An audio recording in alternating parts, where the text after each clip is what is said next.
नमस्ते दोस्तों, आप लोगों का स्वागत है प्रतिस्पर्धा क्लासेस के ऑनलाइन प्लेटफॉर्म पे। और आज हड़प्पा सभ्यता के विस्तार के अंतर्गत अपन विभिन्न जो खुदाई में स्थल प्राप्त हुए और इनसे कौन कौन सी चीज़ें हमें प्राप्त हुई उनके बारे में बात कर रहे हैं।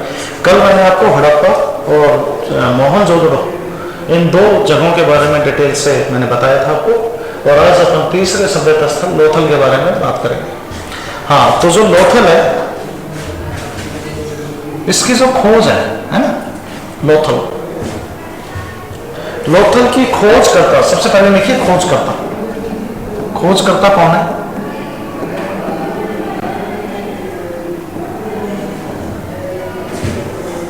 S.R. राव। कौन है भाई? S.R. राव।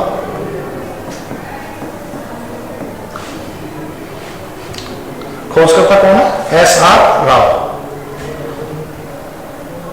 नीचे लिखो इसमें लोथल सभ्यता स्थल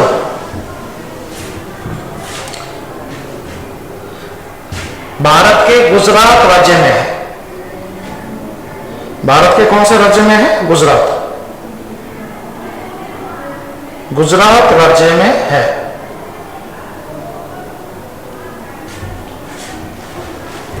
कौन से राज्य में? गुजरात।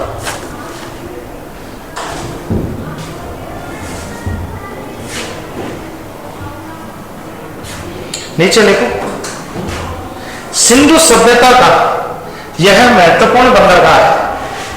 सिंधु सभ्यता का यह महत्वपूर्ण बंदरगाह है। सिंधु सभ्यता का यह महत्वपूर्ण बंदरगाह है।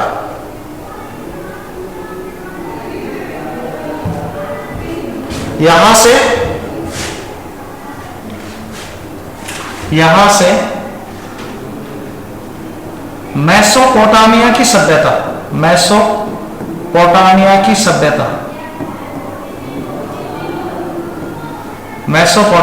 सभ्यता या ईरानी सभ्यता से व्यापार किया जाता था।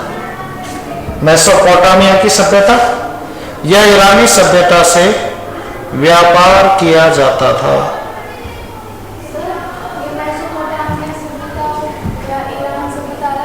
एक ही सभ्यता है, एक ही। ईरान का प्राचीन नाम था मेसोपोटामिया। सभ्यता से व्यापार किया जाता था।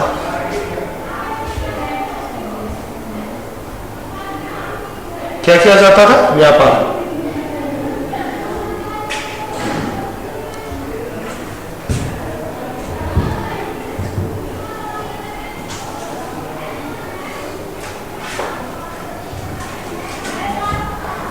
क्या किया जाता था? व्यापार।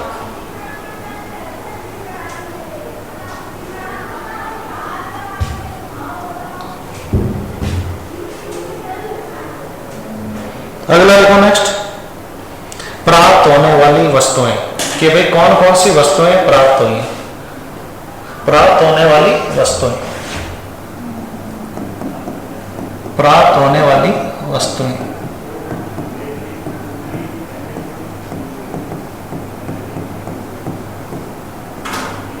प्राप्त होने वाली वस्तुएं, जो पहली वस्तुएं प्राप्त हुई वो है हाथी दांत का बना पैमाना। हाथी दांत का बना पैमाना यानी स्केल किससे बना हुआ है? हाथी दांत से। हाथी दांत से बना हुआ पैमाना। लिखिए नंबर 2, जहाजों का डाकयार्ड। जहाजों का डाकयार्ड। जहाजों का डाकयार्ड। जहाजों का डाकयार्ड, तो ये भी हमें यहां से मिला है। जहाजों का डाकयार्ड यानी किसके बारे में मैंने क्या बताया था? लिख लो यहां, सिंधु सभ्यता का, कोष्टक में सिंधु सभ्यता का सबसे बड़ा निर्माण कार्य। सबसे बड़ा क्या था? निर्माण कार्य। सबसे बड़ा निर्माण कार्य सिंधु सभ्यता का सबसे बड़ा निर्माण कार्य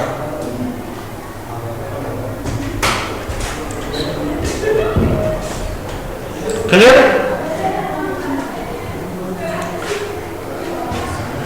यहां पर एक चीज और आती है, देखो इधर खोजकर्ता कौन है इसके, एसआर राव। तो कब करी, ये लिखना चाहो तो लिख लो, 1957 में। कब करी भाई? 1957 में एसआर राव। जहाजों का डाकिया। तीसरा लिखो,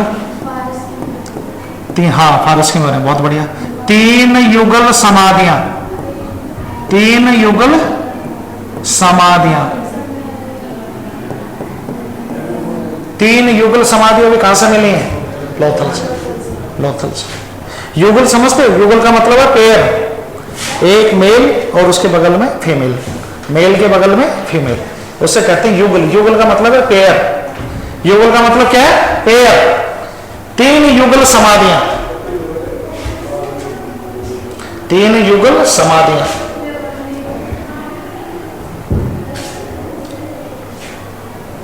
ठीक है भाई। इसके अलावा मैंने क्या बताया था आपको? घोड़े की मृण्मय मूर्ति, घोड़े की मृण्मय मूर्ति, घोड़े की मृण्मय मूर्ति, मृण्मय मूर्ति।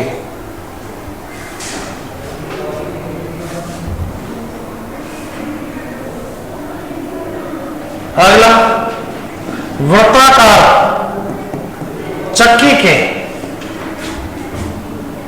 वृत्ताकार चक्की के 2 पार्ट, वृत्ताकार चक्की के 2 पार्ट।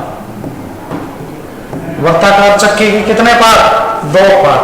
अरे चक्की के पार्ट होते हैं ना, पीसने वाली चक्की, एक ऊपर का पार्ट, एक नीचे का पार्ट। तो ये भी कहां से मिला है? लोथल से। वृत्ताकार चक्की के 2 पार्ट,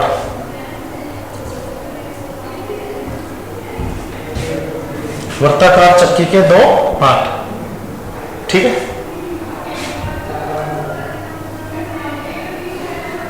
और क्या मिला है? देखो लोथल में मैंने आपको एक चीज बताई थी कि लोथल एकमात्र ऐसी जगह है जहां पर जो घर का मुख्य दरवाजा है वो रोड की तरफ खुलेगा, है ना। बाकी जगह किधर? पीछे की ओर, और ये जगह ऐसी जहां रोड के आज सामने की ओर।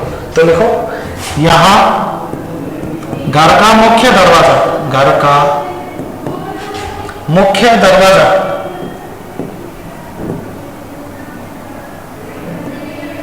यहां घर का मुख्य दरवाजा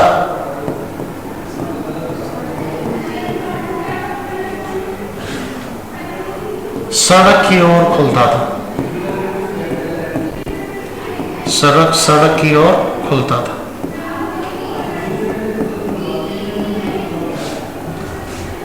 किधर की ओर? सड़क की ओर, सड़क की ओर खुलता था।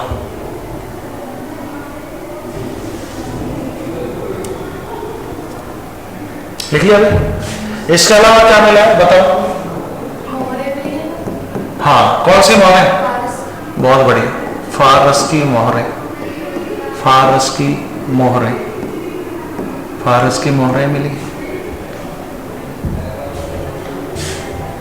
और बताओ अनाज में? और चावल। हाँ, तो देखो बाजरा व चावल के साक्ष्य, बाजरा व चावल के साक्ष्य, बाजरा व चावल के साक्ष्य, बाजरा व चावल के साक्ष्य। ये सारे मिले हमें लोथल से, लोथल से।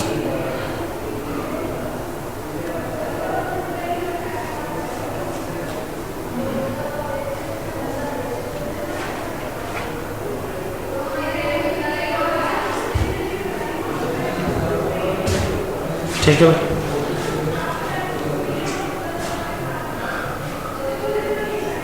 लिख लिया सब, आगे चलें। अब नेक्स्ट है कालीबंगा, कालीबंगा।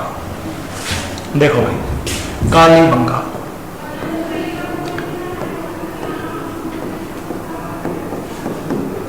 कालीबंगा, कालीबंगा का जो शाब्दिक अर्थ है, शाब्दिक अर्थ, शाब्दिक अर्थ क्या है बच्चों? काले का मतलब काला, बंगा का मतलब है चूड़ियां, काले रंग की चूड़ियां। तो शाब्दिक अर्थ लिख लो, काले रंग की चूड़ियां, काले रंग की चूड़ियां।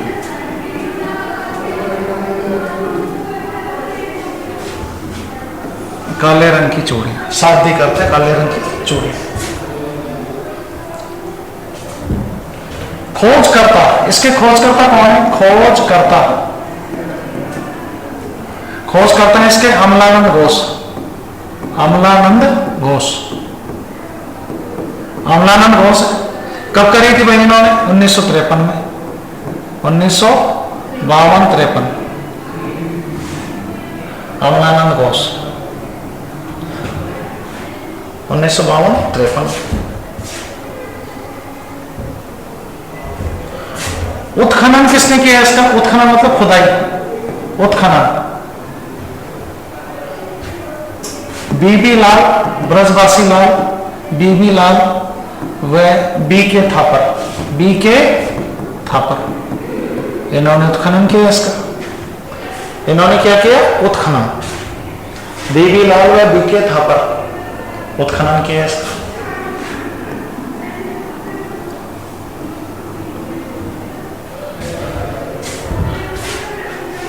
बीबी लाल व बी के थापर, ठीक है। अब किस नदी के किनारे है? तो बताओ नदी कौन सी है यहाँ? घग्गर नदी है। अरे हनुमानगढ़ कौन सी नदी है? पहले घग्गर नदी थी। तो नदी कौन सी हो जाएगी यहाँ?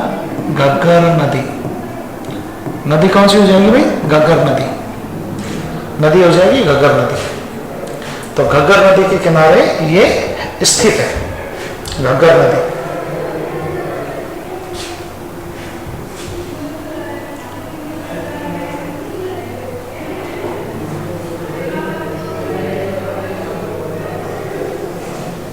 ठीक है। देखो यहां पर मैंने आपको बताया कि सिंधु सभ्यता में जो दो प्रकार के टीले मिलते हैं, एक टीला ऊंचाई पर, जिस टीले को क्या बोलेंगे? पश्चिमी टीला, और एक टीला नीचाई पर है, उस टीले को क्या बोलेंगे? पूर्वी टीला। यानी कि यहाँ पर जो नगर क्षेत्र है वो कितने भागों में बटा हुआ है? दो भागों में, पश्चिमी टीला और पूर्वी टीला। अब पश्चिमी टीला ऊंचाई पर है, तो इसका मतलब बारिश में बाढ़ का पानी वहां तक नहीं पहुंचता है। जितने भी प्रशासनिक भवन है, चाहे वो स्नानागार हो, अन्नागार हो, या और महत्वपूर्ण इमारतें हैं, जो नगर की जितने भी महत्वपूर्ण इमारतें हैं, वो सारी कौन सी इमारत में रहेंगी? पश्चिमी इमारत में। कौन सी इमारत में? पश्चिमी। और जो पूर्वी क्षेत्र है, जो पूर्वी टीला, वो क्या है? किस जनसाधारण का निवास स्थान है। किसका निवास स्थान है? जनसाधारण। जैसे ये यहां पर जो भवन बने हुए हैं सारे,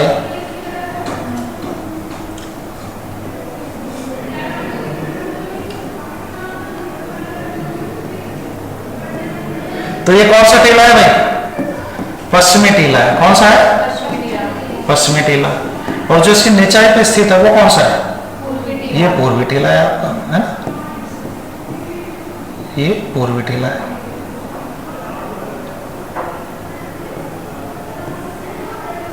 तो जो पूर्वी टीला है ये जनसाधारण का निवास है, जनसाधारण का निवास।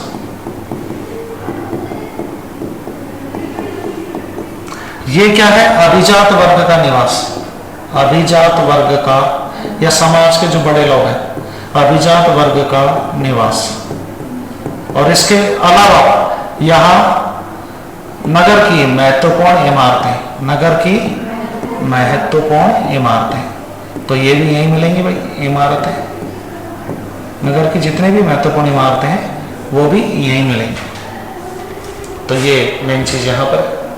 तो यहाँ पर एक चीज हमें देखनी है, देखो जब इस टीले की खुदाई करें तो ऊपर तो ये चीजें मिल गई हमें। जब इसकी खुदाई करी हमने तो करीब 80 फीट की गहराई पर पश्चिमी टीले की जब हमने खुदाई करी, ऊपर तो हमें ये सब मिल गए जो सिंधु सभ्यता में जो सभ्यता स्थल मिले, है ना। तो वहां से हमें जो भवन मिले वो लगे भाई ये सिंधु घाटी सभ्यता के भवन है। लेकिन हमें जो खुदाई करते गए तो लगा और भी नीचे। अब जैसे मान लो तुम जमीन खोदने लग जाओ और तुम्हें एक चांदी का सिक्का मिल गया, क्या मिल गया? चांदी का। थोड़ा सा और खुदाई करी तो एक और मिल गया, तो तुम क्या करोगे? छोड़ दोगे? नहीं। तो क्या करोगे? और करते जाएंगे। तो इसका मतलब जब ये सिंधु सभ्यता की चीजें मिलती रही तो वैज्ञानिकों ने, इनकी पुरातत्व वैज्ञानिक जो है, उन्होंने इसकी और खुदाई शुरू करी। जब 80 फीट की गहराई पर पहुंच गए तो उन्होंने एक और सभ्यता की खोज करी जो हड़प्पा से भी प्राचीन सभ्यता है। हड़प्पा से भी प्राचीन। तो जो सभ्यता हड़प्पा से भी प्राचीन है उस सभ्यता को कहते हैं प्राक हड़प्पा कालीन सभ्यता। क्या बोलेंगे? प्राक का मतलब है पहले की, प्री। प्राक हड़प्पा कालीन सभ्यता, सॉरी हड़प्पा कालीन सभ्यता, यानी कि ये जो सभ्यता है ये हड़प्पा की जो सभ्यता है उससे भी पहले की है ये सभ्यता। तो इस सभ्यता को क्या बोलेंगे? प्राक हड़प्पा कालीन सभ्यता।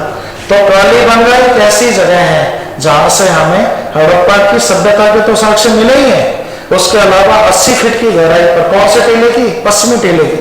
80 फीट की गहराई पर जब हमने खोदा तो वहां पर जुते हुए खेत मिले, जुते हुए खेत वो मिले, अग्नि कुंडों के साक्ष्य मिले जिनमें हवन किया जाता था। उसके पास में हिरण की हड्डियां मिली कि भाई इस हवन में बलि दी जाती थी। किसकी बलि?